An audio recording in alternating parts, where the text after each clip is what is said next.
దాదాపుగా 4 సంవత్సరాల క్రితం ఒక ప్రధాన అవనిగడ్డ సెంటర్లో, అవనిగడ్డ నియోజకవర్గ ప్రధాన సెంటర్లో ఒక ప్రముఖ డాక్టర్ గారు శ్రీహరి గారికి హత్య కేసు కూడా జరిగింది. హత్య కేసు జరిగిన తర్వాత ఈ రోజు వరకు కూడా పోలీసులు ఎలాంటి స్పందన కూడా లేదు. ఆనాడు మరి పోలీసులకు మరి ఎలాంటి ఏ రికమెండేషన్లు వచ్చి రాజకీయ ఒత్తిళ్లు రాని, లేకపోతే పోలీసే దాన్ని పక్కన పెట్టని ఆ కేసు ఇవాటి వరకు కూడా కనీసం ఎవరు ఎలా జరిగింది అనేది కూడా తీర్చలేని పరిస్థితులు అయ్యింది.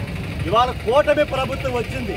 కూటమి ప్రభుత్వం రాగానే నెల 15 రోజుల్లోనే మా నాయకుడు మండలి బుద్ధప్రసాద్ గారు తీసుకువెళ్లి ముఖ్యమంత్రి నారా చంద్రబాబు నాయుడు గారికి, అదే రకంగా పవన్ కళ్యాణ్ గారికి, అదే రకంగా డీజీపీ గారికి కూడా కేసు పూర్వప్రారాలు ఇచ్చి సిబిసిఐడి వారికి అప్పచెప్పిస్తాం. చాలా హర్షం వ్యక్తం చేస్తున్నాం. అవనిగడ్డ నియోజకవర్గ ప్రజలందరూ కూడా ఇవాళ హర్షం వ్యక్తం చేస్తున్నారు. నిన్నటి నుంచి సోషల్ మీడియాలో కానీ లేకపోతే పత్రికల్లో కానీ వస్తూ హర్షం వ్యక్తం చేస్తారు.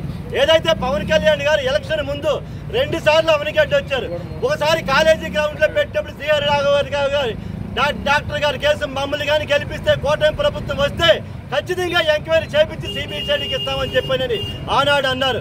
ఇదే ప్లేస్లో వంతిని సెంటర్లో కూడా పెట్టినప్పుడు ఆ పవన్ కళ్యాణ్ గారి మీటింగ్కి వీళ్ళ ప్రజలందరూ కూడా ప్లకార్డ్స్ కూడా పట్టుకున్నారు. ఆ కేసు ఛేదించాలి అని చెప్పారు. అప్పుడు ఆ రోజున పవన్ కళ్యాణ్ గారు స్పష్టంగా చెప్పారు. ఆ రోజున మా కూటమి ప్రభుత్వం రాగానే ఖచ్చితంగా కూడా ఆ కేసు వెలికి తీస్తాం, ఎవరైనా సరే ఎలాంటి ముద్దాయిలైనా సరే వెలికి తీస్తామని చెప్పని ఆ రోజున మాట్లాడటం కూడా జరిగింది. బుద్ధప్రసాద్ గారు అయితే 4 సంవత్సరాలు కనబడి ఈ 44 నెలల పైనుంచి కూడా ప్రతిసారి కూడా కనీసం నెలకు ప్రెస్ మీట్లు కానీ మీటింగులు కానీ చెప్పడం కూడా జరిగింది. ఇంకా డాక్టర్ కానీ ప్రముఖ డాక్టర్ కానీ ఇక్కడ అవనిగడ్డలో చంపేస్తే కనీసం భయభ్రాంతులకు గురైతే ఆ చంపేసిన టైంలో కనీసం అవనిగడ్డ పుర ప్రజలందరూ కూడా ఇళ్లలో నుంచి బయటికి రావడానికి కూడా భయపడ్డ పరిస్థితులు వచ్చినాయి, భయాందోళనలో కూడా ఉండే పరిస్థితులు వచ్చినాయి అని ఆ రోజు నుంచి ఎత్తిరోరు కొట్టుకున్నా సరే ఎవరు కూడా పట్టించుకున్న పరిస్థితి లేదు. అటు రాజకీయం కానీ ముఖ్యమంత్రి దగ్గర కూడా వెళ్ళి ఆ శ్రీహరి డాక్టర్ గారు అబ్బాయిలు అయితే డీజీపీ గారిని ముఖ్యమంత్రి గారిని కూడా కలిసామని చెప్పని అంటం కూడా జరిగింది. కానీ ఈ రోజు వరకు కూడా పురోగతి లేదు.